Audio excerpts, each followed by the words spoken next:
اکثر آپ نے ایک آرگیومنٹ سنا ہوگا کہ پاکستانی انڈینز، بنگلہ دیشی، سری لنکن جب بھی یہ ویسٹ میں جاتے ہیں، امریکہ جاتے ہیں تو یہ مصیبت ڈھاتے ہیں۔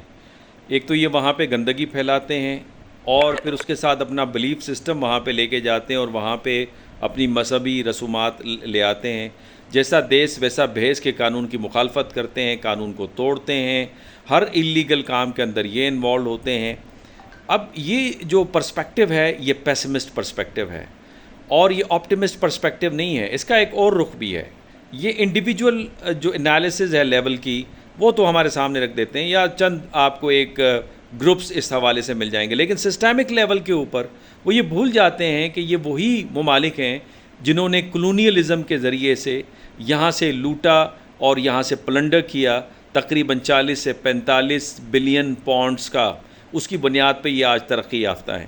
دوسرا یہ کہ یہاں سے جو دیسی لوگ جاتے ہیں وہاں پہ، تو یہ ان کی ریڑھ کی اکانومی کا کردار ادا کر رہے ہوتے ہیں۔ یہ ریڑھ کی ہڈی ہوتی ہے ان کی اکانومی کی۔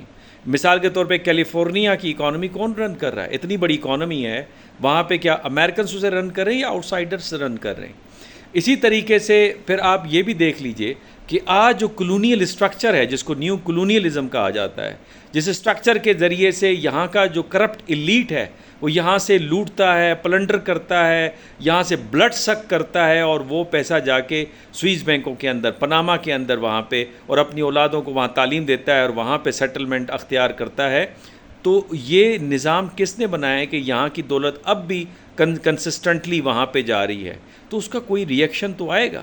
یا آئی ایم ایف کیا ہے، ورلڈ بینک کیا ہے، فیٹ ایف کیا ہے، یہ کیا ہیں چیزیں؟ لہٰذا سسٹمک لیول پہ جب یہ چیزیں ہوتی ہیں تو اس کا ایک ریئیکشن آتا ہے۔ یہ تو لبرلزم کہتا ہے کہ اگر انسان خرابی سے اچھے پن سے خرابی کی طرف موو کرتا ہے تو it is all because of the injustices that he made in a society. اس کا یہ ریئیکشن ہوتا ہے، تو ریئیکشن تو آئے گا۔ ہر ایکشن کا ریئیکشن ہوتا ہے، ہر تھیسس کا اینٹی تھیسس ہوتا ہے۔ صرف ایک طرف سے چیزوں کو لے کر اپنے آپ کو کوسنا اور پیسمسٹ پرسپیکٹیو رکھنا میرا خیال یہ مناسب نہیں ہے۔ ایفرو امریکنز کو دیکھیے، ان کے ساتھ کیا ہوا؟ باپ کسی کو بیچ دیا، ماں کسی اور کی غلام ہو گئی، بچے کہیں اور بیچ دیے گئے۔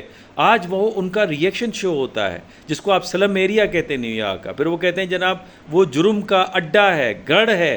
وہ کیوں نہیں ہوگا؟ وہ وہاں پہ ریئیکشن نظر آ رہا ہے، جو کہ ماضی میں ان کے ساتھ ہوا تھا۔ کیا ماضی میں ان کے ساتھ اچھا ہوا تھا؟ کوئی وہ سویلائزڈ لوگ تھے جو ان کے ساتھ کیا تھا، جو سلیوری وہاں پہ جاری و ساری رہی تھی؟ تو لہٰذا ہمیں ایک پرسپیکٹیو سے نہیں سوچنا چاہیے۔ ہر چیز کے کئی اینگل ہوتے ہیں۔ One side of the coin کو ریئلٹی نہ سمجھیں، other side of the coin کو بھی ضرور دیکھیں۔